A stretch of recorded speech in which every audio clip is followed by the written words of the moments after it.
Welcome back, everyone. Welcome back. Welcome back to the semifinals of the WardiTV Monday number 65. We are halfway, if not more than halfway through the broadcast at this point, going through the round of 16, the quarterfinals, and the first semifinals match. Björn causing a massive upset and bringing down Clem to advance on to the grand finals. I did see in the chat someone saying that I feel like Clem would do better as Terran. It's one of those things where it's very rare to see Clem lose in PvT. Whenever it does happen, people always speak up saying like, oh, why doesn't he just play TvT instead? But unironically, Clem has some of the best PvT in the world. There have been periods in time where his Protoss versus Terran has been better than MaxPax, better than Classic, better than Hero. We bring this up all the time. There's only one Terran player in the world that Clem hasn't beaten. That is Maru, and the only reason for that is because they haven't played. Like they just have not hit each other in tournaments. That's why I was so sad that Maru didn't go to Star Zagora at the start of the year. That would have been the moment where they would have faced, but outside of that, they just haven't played. I say that they haven't played up until, I want to say that Pig posted like a week ago, maybe 2 weeks ago. They hit on the ladder, true, but like they have not played in tournaments. Like they just haven't hit each other. So Clem hasn't had the chance to showcase his PvT against Maru, but against everyone else, against, you know, Cure, Björn, Bunny, Ryung, against all the other Terrans out there, Clem has dominated with his Protoss. Of course, here Björn did beat him in a base trade in an upset. But GG well played. A really solid result here by Björn. Very strong result. And with that, Björn is waiting for either a Zerg or Protoss opponents. Let's find out which one. Let's go. We're going to be loading into Winter Madness here for game number 1, into one of the larger, more defensive maps. Ooh, a little bit surprised it's made it through the vetoes. Let's find out where our players take us. Let's go. Let us go. As spawning in the top left-hand corner of Winter Madness, we have the Danish Protoss player. We have the red Protoss representing Storm Gaming. It is MaxPax. And spawning in the bottom right-hand corner, we have his opponents. We have the blue Zerg player. We have the South Korean Zerg representing Team Falcons. It is Rogue. We go. As we have our PvZ, the first one of the broadcast, actually. Great to see some Zerg representation in the semifinals. It is very rare to see a Zerg player make it this far. We often do see players like Raynor, Solar, Shin, and Rogue compete, but very rarely do they make it to the top 4. So happy to see some diversity here for the WardiTV Mondays 65. I appreciate it. Do appreciate that diversity, as Rogue did make it to the semis, and we'll see how our players will approach Winter Madness. Now, when it comes to the meta of PvZ, we've been discussing the meta quite a bit, just because the meta has shifted heavily in almost every single matchup because of the new patch and because of the new map pool. When it comes to the PvZ meta, we have been seeing a rise of aggressive builds and aggressive play, just because of how much more open and how much smaller most of the new maps are. I say most because that is not applicable to Winter Madness. Now, to be fair, Winter Madness is not as defensive as Tokamak. It's not as defensive as even Celestial at times, but it is a very large map. It is relatively defendable on 3 and 4 bases. I will say the downside here is that the bases are spread out, so it can be difficult to rotate back and forth, but I will say it's relatively easy to just wall off, wall off, secure yourself, and build up into Sky Toss on Winter Madness more than, say, Tourmaline or Ruby Rock or 10,000 feet. So as a result, we could see MaxPax go for something more defensive and something more tech heavy. We'll keep it on MaxPax. For the most part, though, the meta and the kind of the progression of PvZ has just been leaning more towards hyper aggression in the mid game on both sides. Has been the trajectory. Meanwhile, as we alluded to a much larger map, this is where mutaplay has been a lot more accessible, whether it's on maps like Winter Madness, on maps like White Rabbit, and on Celestial Enclave. On these larger, more defensive maps, we have seen Zerg players successfully get into mutaplay to harass, to maintain map control, and to get an economic lead, building up in towards Hive Tech. So far, Stargate opened out of MaxPax, and we'll see where Rogue takes us. For now, we'll take the unnatural natural. Rogue is droning, Rogue is saturating. For now, the openers are normal, and we should just be seeing MaxPax take his 3rd base. What we're really looking for, though, is whether or not MaxPax opens up Void Ray, and whether or not MaxPax gets a Twilight Council before the 3rd, or even during the 3rd base, and the timing of it specifically. So our eyes are on that Twilight Council. Based on the rally, it looks like an Oracle. So looking more like an Oracle opener out of MaxPax. Adepts a poke in. So far, no damage. Rogue is keeping up. Oracle's on the way. Second Adept has arrived. Two Adepts taking one-shot drones. And if they see an opportunity, they will dive. They will dive if they see an opening. They pick up a Tumor, not bad. Tumor goes down. Adepts they barely do shade away. Rogue he wants that Adept.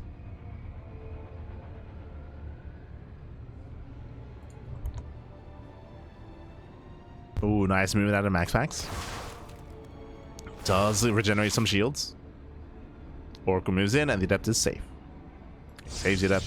At the same time, third base has been thrown down. The Oracle's in position to defend. Lings are deflected. And so far, MaxPax has had a comfortable start. Back at home, Rogue is still droning, still saturating.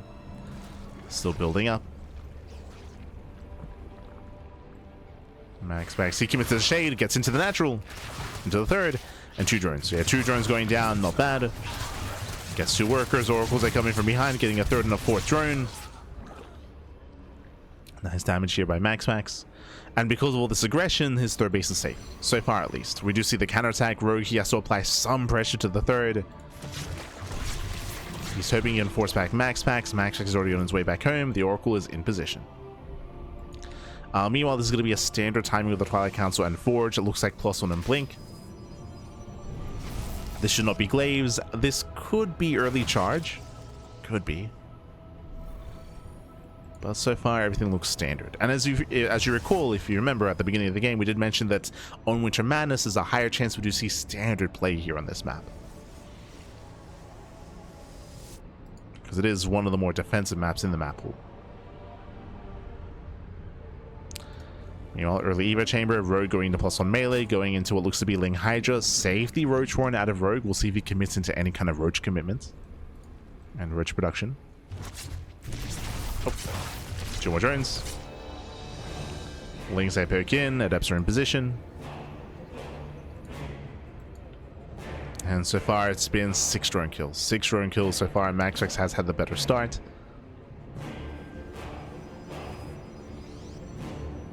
Building up his Stalkers, getting into the mid-game.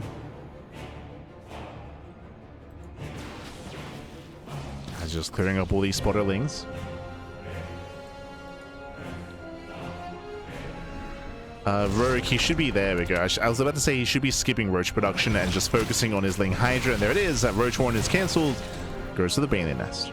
So it's going to be Ling Bane Hydra out of Rogue. Standard mid-game.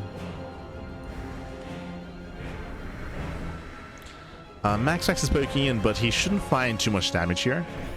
Just pokes in, the nice creep, forcing out Lings. And Rogue should be able to hold his own. So far, we've just had a very, again, stock standard kind of mid-game here. MaxPax pulls away. Behind this, taking up into Storm. Which would be ideal against Ling Bane Hydra. Now, technically, I'm getting ahead of myself. There's no Hydra Den yet. Oh, are we bold enough to go into Ling Bane Ultra? It's been a while, okay. No Hydra Den, not yet. I'm aware that there are players like Lambo and Rainer as well that have been playing around with faster Hive and faster Ultras in PvZ, making use specifically of the new Microbial Shroud. But we'll see if that's going to be the case. So far, forces the recall. Nice round with the Lings. Gets one. Just one.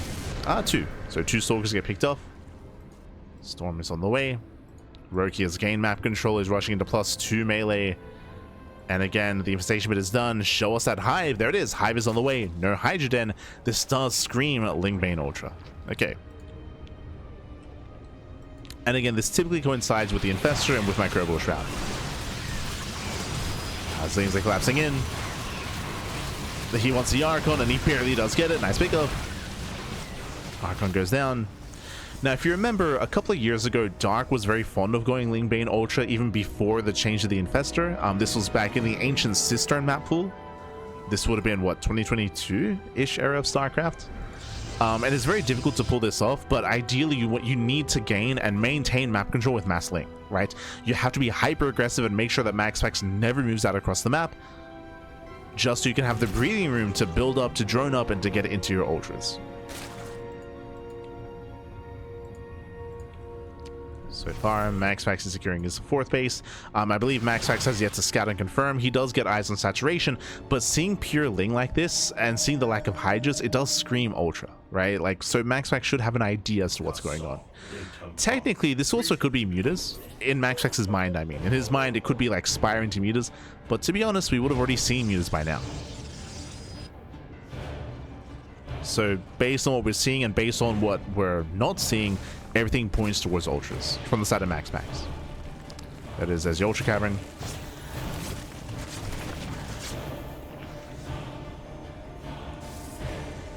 Immortal production is underway, ideally against a Mass Ultra. Going to Skytos is ideal, that is true, but getting to Skytos can be difficult without a heavy Immortal count. We got Drop Lords on the way.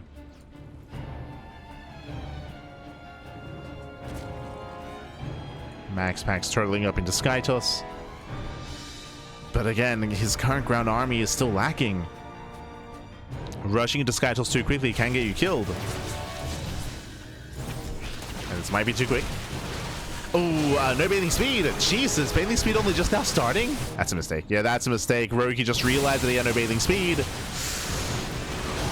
The Storm does even more here against the slow Banes. Yeah, Storm zones away. Forcing out more Lings, delaying any kind of Ultra production. Oh, a little bit premature though, with some of the Storms. Yeah, a little bit premature, and MaxPax, he pulls away. Again, his Storms are limited, he's down to 3.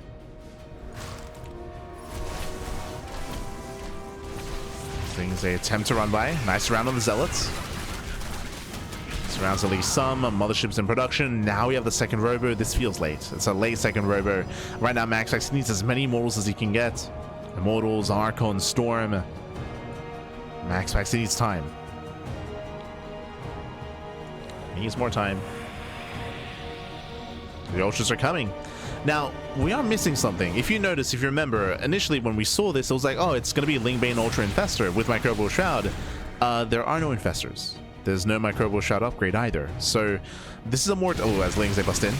Yeah, Lings, they do drop into the natural. So far, no major damage. MaxPax defends. He locks this down. But this is a more traditional form of Lingbane Ultra. This is more of what we saw, again, a couple of years ago from Dark. Nice Baneling run by. If you remember, this was back in the era when Baneling run by is more viable, when +2 would one-shot. Was in that era of StarCraft. But without going Infestor, without going for Microbial Shroud, this army is going to be more vulnerable, right? It's going to be more susceptible to the Immortals. This is where Microbial Shroud will really excel. Even if you have a high Immortal count, you can go for the mass Microbial Shroud, you can ignore those Immortals, get us around, and still deal critical damage.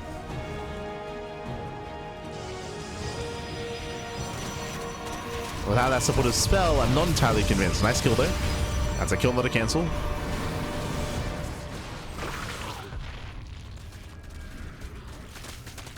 Now, the other thing we could see, that, and you're seeing it here as well, is that Rogue, he could try to bypass the army and go for these backstabs. MaxPax is in position. He's ready at his natural. We're going for the Ultra drop into the natural. Let's go for the drop. He'll bypass the second army. Uh-oh. And Ultras are dropping in.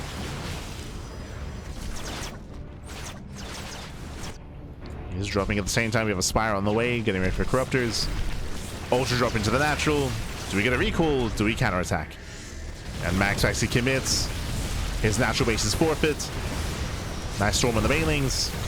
Hatchery goes down, and we're trading bases. Yeah, we're trading bases here. Ultras, they eviscerate the natural. MaxPax is not stopping. How many Ultras defensively? Only 3. There's 3 across the map, 3 back at home. Banelings, they crash into Ultras. Nice Storms. Oh, and there's not enough there. There's not enough back at home. Rogue has to pull away. Zealots strike the right-hand side. And Ultras have to get the hell out of here. He has to pull out, Pappy. And at the end of this, MaxPax comes out ahead. He does come out ahead here. Yes, he lost the mineral line, that is true, but the main army of MaxPax is still terrifying. Still terrifying main army. Rogue making 5 more Ultras. Now, thankfully, there isn't too much Sky Toss. It's just a mothership, right? There's no Tempest. There's no carriers. Nice catch on some of these Stalkers. The Lings, they slip in. Oh, the wolf at the wall. Hero. Killing the Nexus. Okay. Snipes the Nexus. Snipes a Robo. Very important. Does cripple the production. There's 1 Robo left. Sorry, 2, actually. It's triple Robo production. 2 Robos left. MaxPax still maxed out. How many Storms? There's 3-Eyed Templar. Not many Templar. Not many Storms. Going for the slow zone, decent stasis trap, but the Ultras, they collapse in, and they're getting on top of the Immortals. Very nice catch here. The Ultras, they just collapse in, they shut down the Ultras. Sorry, they shut down the Immortals. Oh, brutal choke point. But again, the Remax takes how much longer? MaxPax is missing a Robo. He's missing a Robo, he got caught out in the open. Ultras, they traded well. And MaxPax is in danger. He's in danger at this point. His immortal count was reset. That shouldn't have happened. It shouldn't have happened. Even here, losing another immortal. Oh my god! Oh my god! Yeah, massive pickle, losing another immortal. Losses that MaxPax cannot afford. And it feels like Rogue has done it. It feels like at this point, like he's traded well enough. He's remaxed, and in the next 2 fights, Rogue should overwhelm. Now, there's still chances with stasis traps, true. Traps are being set up. There's how many? There's 10 Ultras here for Rogue. It's collapsing in. There's only one Immortal. One Immortal. Maybe stasis goes off. The Ultras, they just ignore it. They just keep rushing in. And this mass Ultra should be enough. They're breaking through the main army. 2 Overseers left. Oh god, down to 1. But Ultras, they break through. They break through, and with that, Rogue, he has done it. He just overwhelms MaxPax. Again, MaxPax just took an awful fight in the center of the map. It just went too poorly for him. Losing his army, losing his 3rd Robo.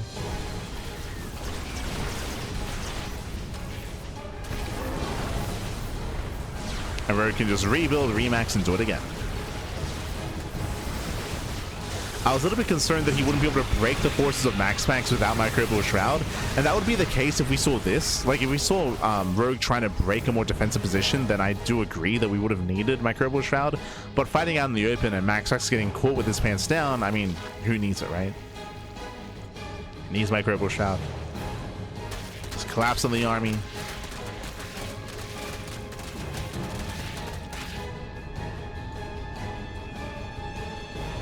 As MaxPax back down to 4 bases. Really a 2-base economy. Rogue, he has every other expansion on the map. Plenty of money, plenty of resources. You could argue that his gas income is a little bit stifled, but there we go. Pulls back into gas. Pulls back in.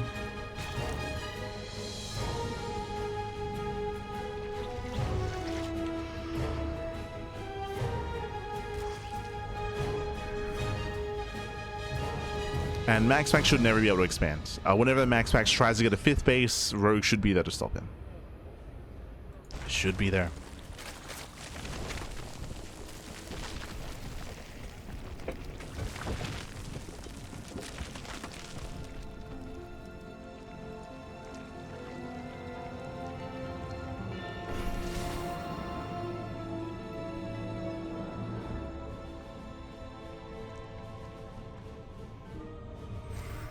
Things they're threatening counterattacks.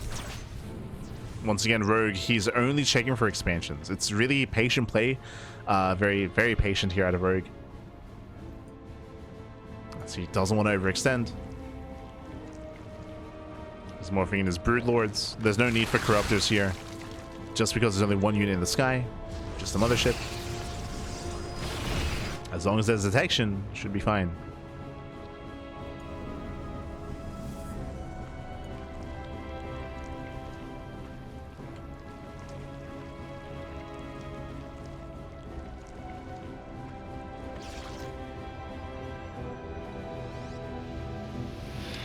Now, MaxPax, he has actually been able to refine his army here and built up to how many? Built up to 10 Immortals. Jesus. And I would be concerned for Rogue if he only had Ultras. But remember, he's got Brutes. Like, the Broodlords are here, so he has the answer to the Immortal. Broodlords are revealed. So thankfully for Rogue, he did tech up.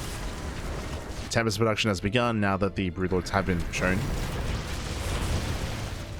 Oof. He gets a mineral line. Rogue's being thrown away for free.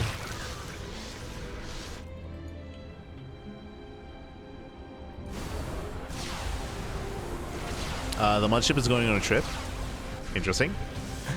Getting ready for a recall. Speaking of, there's a recall back home. Saves the mothership.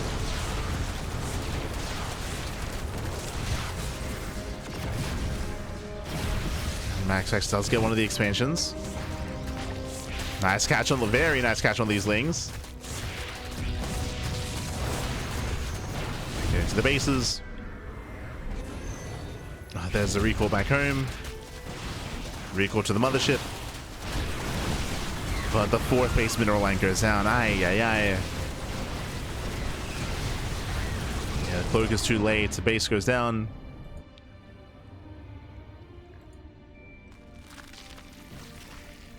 A little bit greedy morphing in more Broodlords just because now we have some Tempest out. I suppose Rogue isn't aware.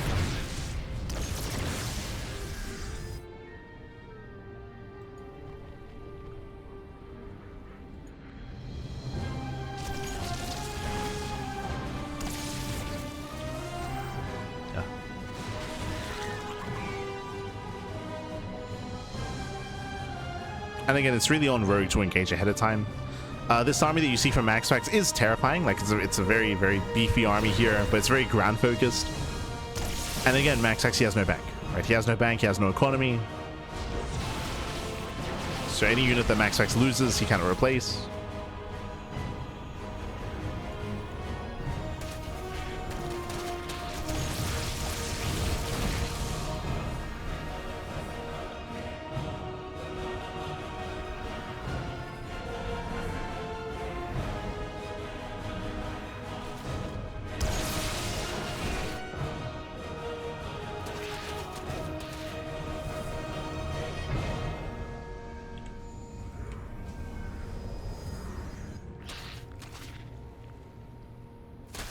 We're gonna be here for a while. Ideally, Rogue would be setting up his Spore Forest at this point, just because he has a massive bank. So we should be, ideally, you'd have like 10 Spores here with the Broodlords. So you have some kind of buffer against the Tempest. Looks like Rogue is gonna give up his base. His hatchery goes down. Rogue, he comes in from behind, trying to, a little bit mistimed. And messy engage here from Rogue. Failings, they roll in. Ultras, they trickle on forward. Again, a very messy engage here. And MaxPax, he stands his ground. He shuts down all the Ultras. Now going for the Broodlords. Remember, there's not many Corruptors here. The Tempest, they just go to town. And Rogue, he will lose everything. Rogue, he will lose everything here. Again, a very messy fight out of Rogue.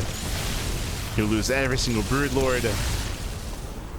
Now, thankfully for Rogue, he can remax, and he is remaxing, but this was a very, very rough fight. It should not have gone this well for MaxPax, but Rogue, he just trickled in. If you remember, Rogue, he was just trickling in Lings, trickling in Ultras, like it wasn't all coming in together at once. It wasn't well timed. That was the best fight MaxPax could have hoped for. To be honest, that was the best fight he could have hoped for. He reset the Broodlords. Rogue, he burned through most of his bank. Nice round with the Lings. And this time he has enough. Yeah, this time the Ultras, they collapse on top of the Immortals. And with the reinforcing wave, Rogue, he does have enough. GG gets called, and Rogue takes game number 1. Whew. GG. GG, well played. Rogue takes the lead in the series, and again, MaxPax, he was able to hold his own for the most part. He was able to build up to 5 bases. The moment that MaxPax lost control of this game was when he pushed into the center of the map and he got surrounded. He got locked down by the ultras, if you remember. This was right after he lost his 3rd robo, so he had a really hard time rebuilding his immortals, and he lost everything. He lost everything then and there. If you remember, that was the moment where he lost his 5th base as well, and he never retook his 5th. He was never able to retake that 5th base. He was just stuck on 4 bases, and even though MaxPax had a really good fight towards the end, he had no economy, so he couldn't rebuild. GG, well played. With that, we are now getting ready for game number 2. Let's go. We're jumping into game 2. Game 2 is going to be on Celestial Enclave. What were the vetoes? What the? We're loading into the largest maps in the map pool. Okay. We're just missing White Rabbit.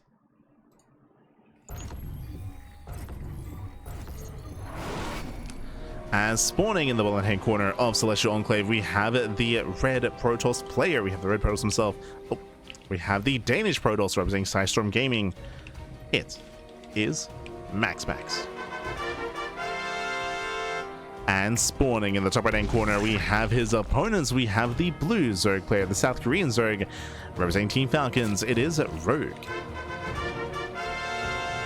Leading the series 1-0. So far, so good. Again, MaxPax is coming in as a favorite player, but for Rogue to take the first game here, I mean, a night of upsets. Remember, Beyond took down Clem earlier. Can Rogue take down MaxPax?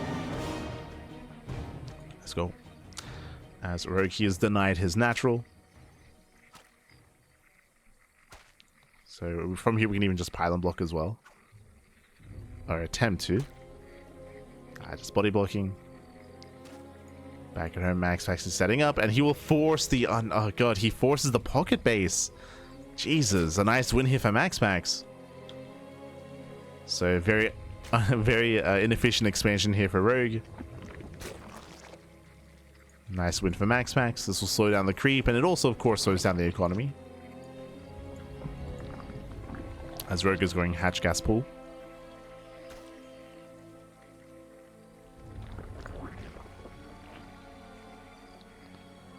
So nice moves here by MaxPax. From here, welcome to Celestial Enclave. We spoke about this previously, but Winter Madness is maybe top 2, top 3 defensive map in the map pool. This is the most defensive. Here on Celestial, you can set up on 3 bases very easily. Your 4th base is also very secure as well. This is kind of one of those maps where you can secure yourself quite easily here on a 4 and even 5 base setup, which means if MaxPax were to play a similar style, I say similar, not the same, but if you wanted to rush into SkyToss, this would be a better map for it, for sure. Is a better map for SkyToss. At the same time, we could once again see something more cheeky out of Rogue. Last game, we did play around with the idea of mutas. I bring that up here again. That a hidden spire in mutas is quite common here on Celestial Enclave. We'll see. I'm not too fond of the idea of Rogue going into Ling Bane Ultra again. I didn't mind it on Winter Madness, but specifically here on Celestial, the map itself is less open, right? There are more choke points, there are more ramps, more points of elevation, more areas here to take better engagements against an attempted surround. But we'll see. So again, going Ling Bane Ultra worked wonders on Winter Madness. I'm less fond of it here, but we'll see where Rogue does take us. Going for his 3rd base. As he's reaching saturation already.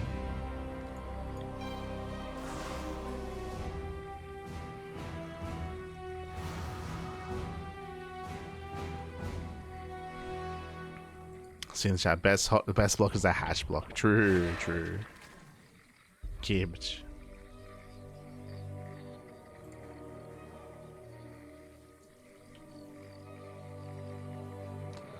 So far, standard open out of MaxPax, just laying the expansion, forcing it on natural, forcing inefficiencies. I mean, you can see here just how oversaturated Rogue already is.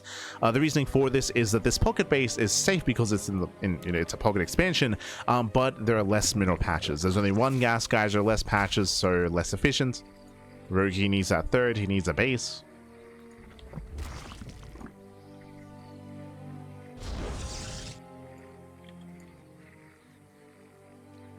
MaxPax also open Stargates, going for the Oracle. Back at home, the Adept is in position. It's one drone so far. Just the one.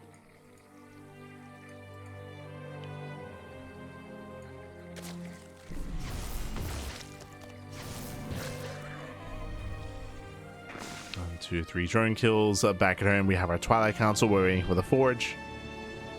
Hello. Delayed Forge out of MaxPax. Okay. You have my attention. This was a bit of an earlier Twilight Council, and we have options here. Do we go into Glaives or do we go into early Blink? But a much more aggressive build here by MaxPax. The Oracle gets in. 2 more drones. Now, what I appreciate about this build out of MaxPax is the Overlord will get a full scout, is that coming into Celestial Enclave, I feel like most players expect to see a defensive player and a more defensive build out of the Protoss.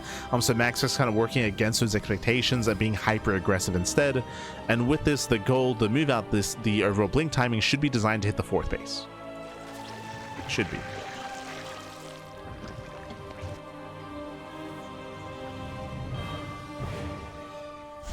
As the Forge has been delayed, gateways are finishing up, and we'll see if MaxPax can apply pressure to the 4th. He should soon be moving out. Let's go. Now again, Blink should be done in time for MaxPax to be able to make use of it while breaking down the 4th expansion. The goal here should be to force a cancel, and we'll see if he can. Back at home, we have 20 Lings in production. He's building up his Ling count. He's thankfully not being too greedy. Lings take him in for this round. So the Oracle's a 4. As Blink is not yet done. Premature. Yeah, premature to MaxPax. He moves out a little bit too soon, losing 1, 2, 3 Stalkers already. Oh my god. Could have been worse.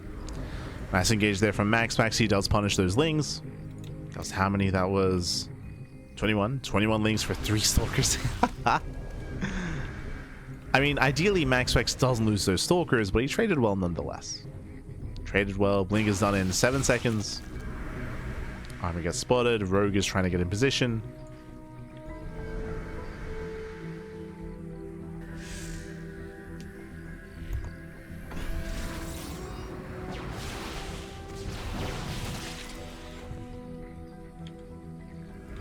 MaxPax clears up those tumors. He rotates around. At this point, I think it's been too long. I feel like the 4th base should be safe here for Rogue. Oh, they have to say shade in. Shade in, they distract. MaxPax, he's able to apply some pressure. And the first stasis goes off. Nice stasis. Stasis connects. Hatchery has taken a couple of hits. But still plenty of Zerglings. And MaxPax is taking up. He's taking up. Taking up into Storm, into Charge. 4th base is on the way.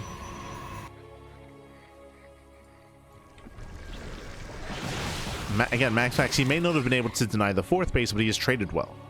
He's been trading very, very well. Rogue, he is not droning, by the way. He is under-droning, under-saturated. Surrounds a couple of Zealots. Nice round here with these Lings. And it feels like Rogue is 3-base all in. Yeah, he's 3-base all in. He's intentionally not droning up. Stalkers, they trade well against the Lings once again. And it's all or nothing for Rogue. But he's losing too much too soon. Yeah, before the all-in really hits. MaxPax snipes the Queen. Shaves off so many Zerglings. And Rogue finally starts to drone, but these drones are so late. Delayed saturation, delayed economy here out of Rogue. Now the stasis goes off. It feels like Rogue has identified that he can no longer kill MaxPax, but this recognition, this realization is late. It's a late realization here. So late drones, late saturation. More stasis traps going off.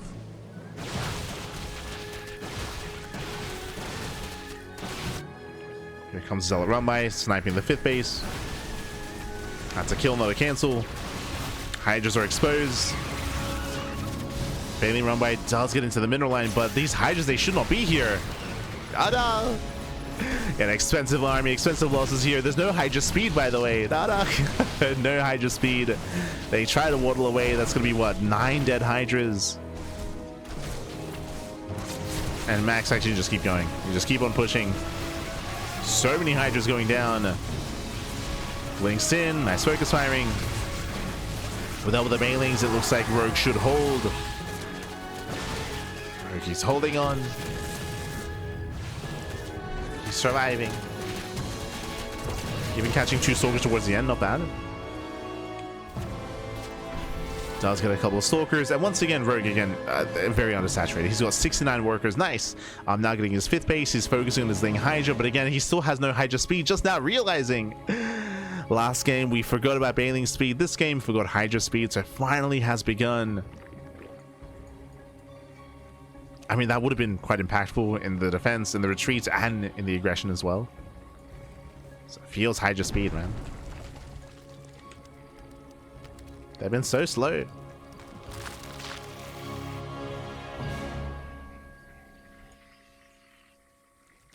And you can see MaxPax has a booming economy. He's got 83 probes against the 68 workers of Rogue. So MaxPax is ahead economically. For the time being, he's still sticking with a ground composition.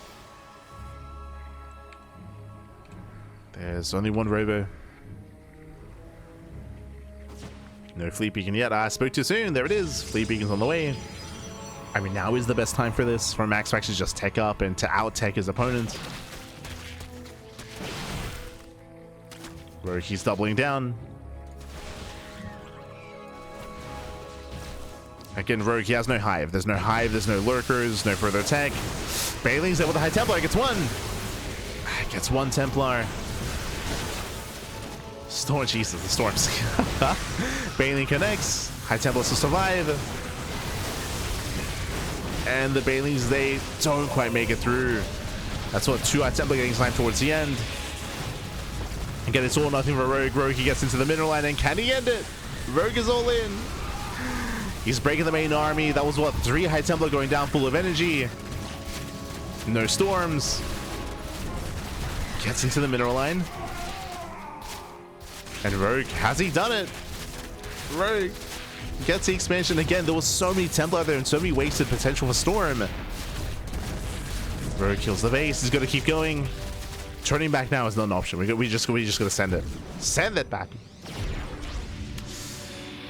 As time goes on, it's getting worse here for Rogue. As Storm goes off. Oh god, no! Takes almost the full Storm to the face. Oh god, indecisive there at a Rogue.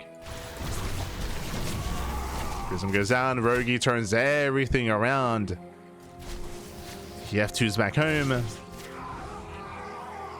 Now remember, Rogue was all in, and what is scary is that, fun fact, Rogue still has an equivalent worker count to MaxPax, to the Protoss.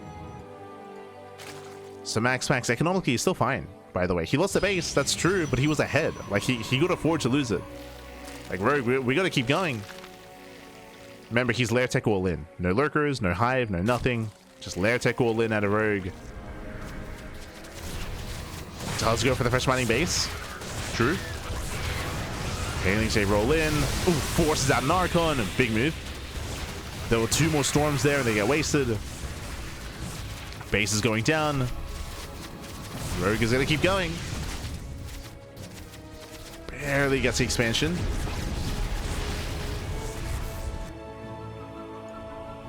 Takes down the Nexus. MaxPax down to a 2 base economy. Really a 1 base economy. Not even half the base. That 1 base. 1 base economy.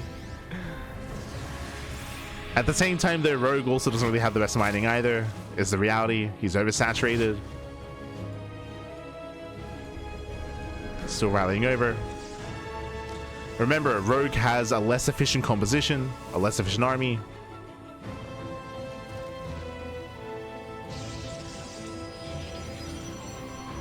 But he can still pull this off.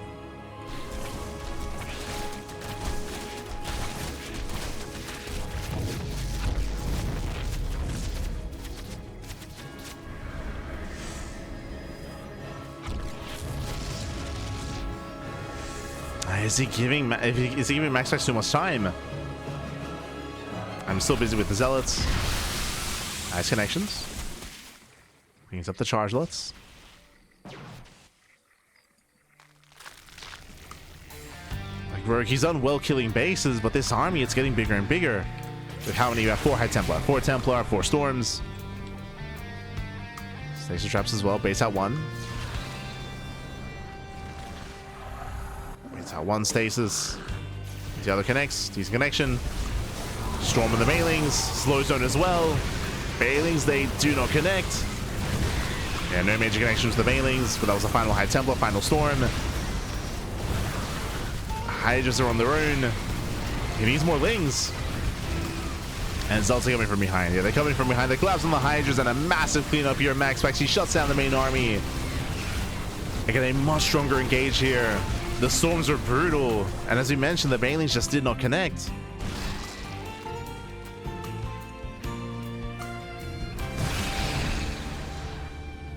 MaxPax, he holds. He holds. Retakes his base. Rogue is hurting. And remember, the longer this game goes on, the worse it is for Rogue. It's getting worse over time. Now there's a carrier. Another carrier's on the way. Rogue, he's not built for Skytoss. Not like this.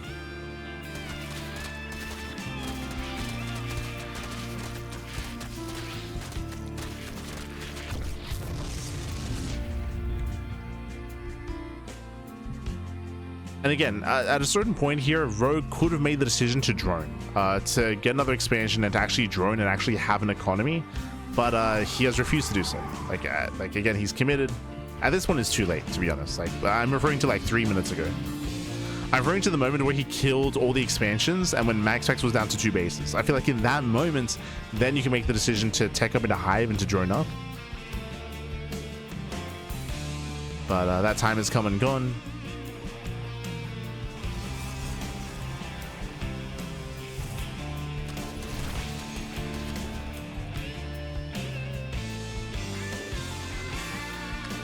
Rogue going for the Doom Drop.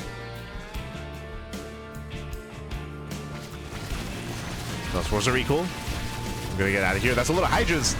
Oh no! Gets one. He gets 1 High Templar. No detection. No shot. 0 detection. Gets 1. Gets 2 full Dropper Lords. Oof. Those are expensive Drop Lords as well. Remember, that was a Hydra drop. It's 2 Drop Lords full of Hydras. GG gets called. The all-in has failed, and MaxPax, who survives, he will tie up the series 1-1. GG. Whew.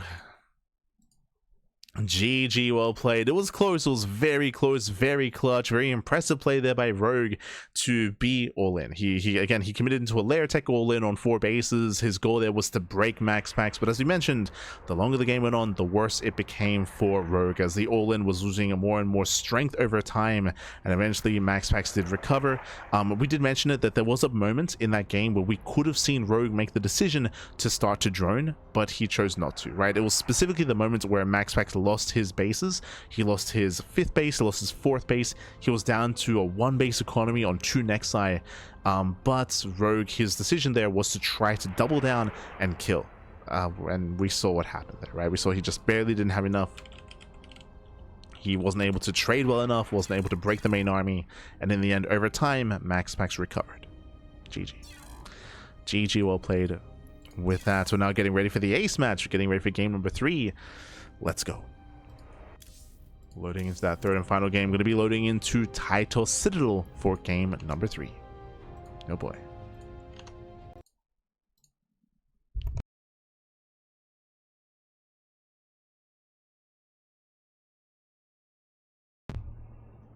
Aye.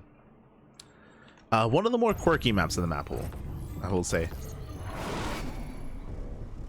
Here we go. Spawning in the top left-hand corner of Title Citadel, we have the Danish Protoss player. We have the red Protoss tying up the series 1-1, surviving and making a series out of this for System Gaming. It is MaxPax. And spawning in the bottom right-hand corner, we have his opponents. We have the blue Zerg player. The blue Zerg player, the South Korean Zerg representing Team Falcons. It is Rogue.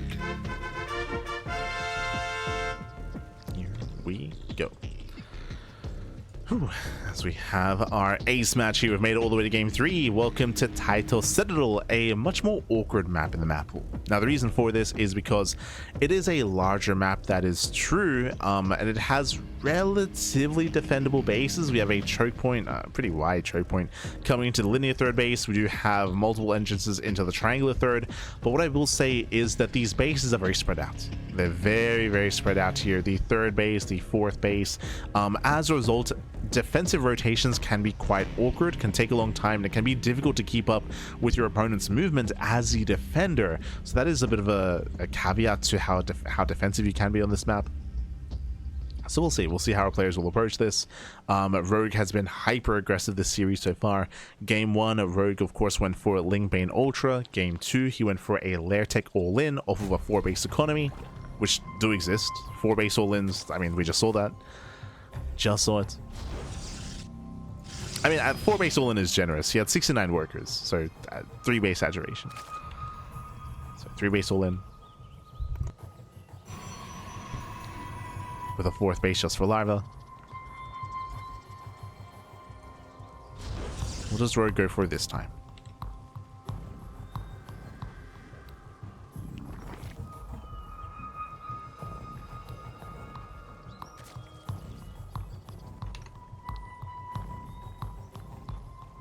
See in the chat, dancing in the story. There were some crucial moments there which did help MaxPax, and he was taking better fights when it came. I mean, the storms were brutal. We saw a lot of storms, a lot of heavy storm connections on Ling Bane and on the Hydras as well. True. A lot of very potent storms. Again, Storm is now a really powerful defensive tool just because it lasts so long. So as a zoning tool defensively back at home, it can be very powerful, and I feel like we were able to showcase that in the last game for MaxPax. Because Rogue was all in, he had to go through the storms, and MaxPax got the most amount of value out of said storms as well.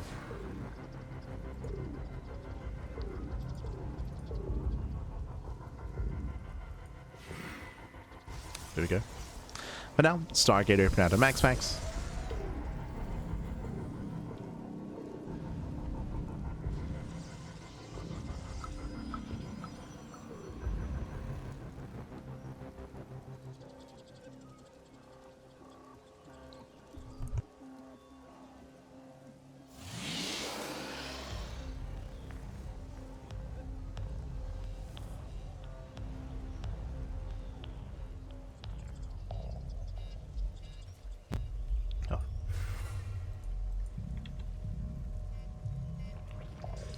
As, oh, for the first time this series, that is a Twilight Council before the third.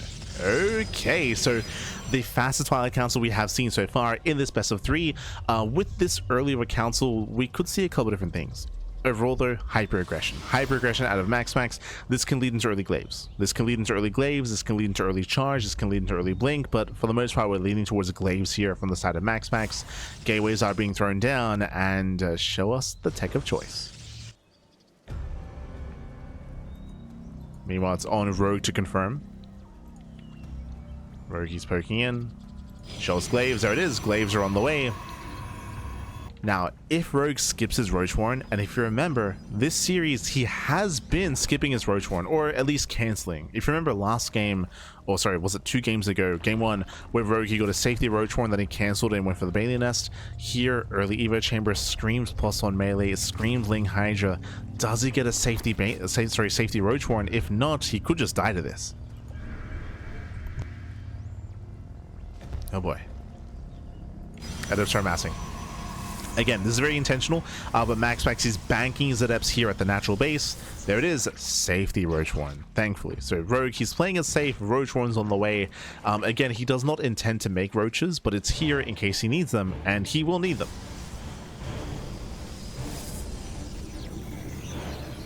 So to start massing. We do have the revelation here. I believe MaxPax, he did see the Roach Warren. Yeah, he's aware. He's aware of the Roaches. Despite that, Adepts are massing.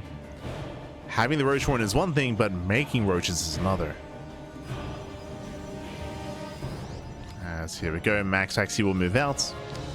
Again, this is very committed. This needs to get some damage done. Remember, MaxPax, he's delaying Blink and delaying +1 and delaying his third base in favor of this early Glaives build.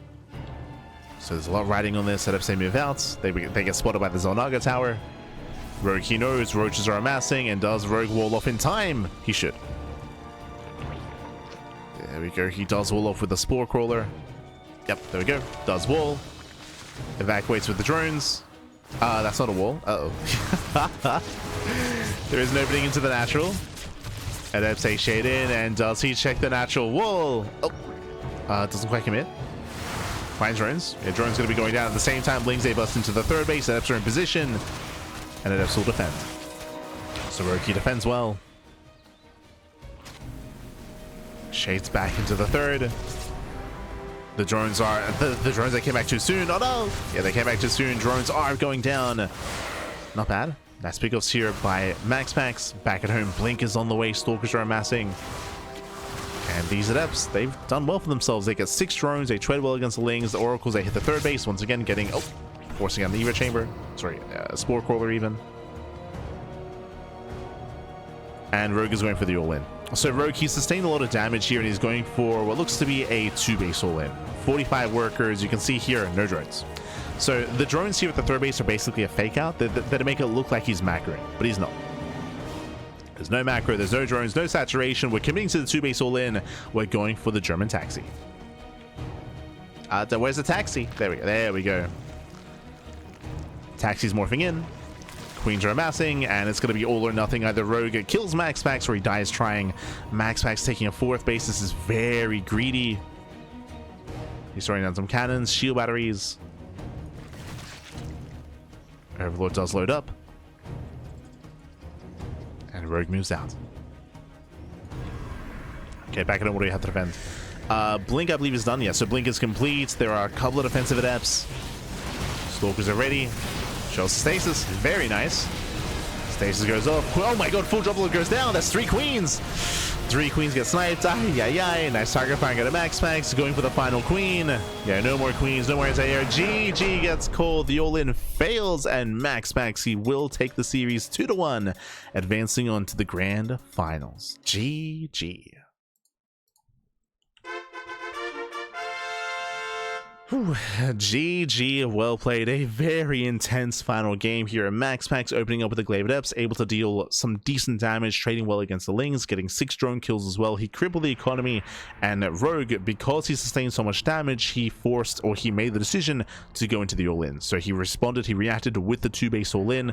We saw that MaxPax, he already had Blink, of course, he had his cannons and shield batteries finishing up, and more importantly, he sniped the Dropper Lord. He sniped the Dropper Lord, so there was no Queen support, there was no transfuse, no anti-air. Because of that, that was a massive loss for Rogue, and a big misstep and a big mistake to lose that Dropper Lord. Without those queens, the all-in had lost the backbone of its army. GG, well played. With that, he got shut down. Nice station traps, of course, as well.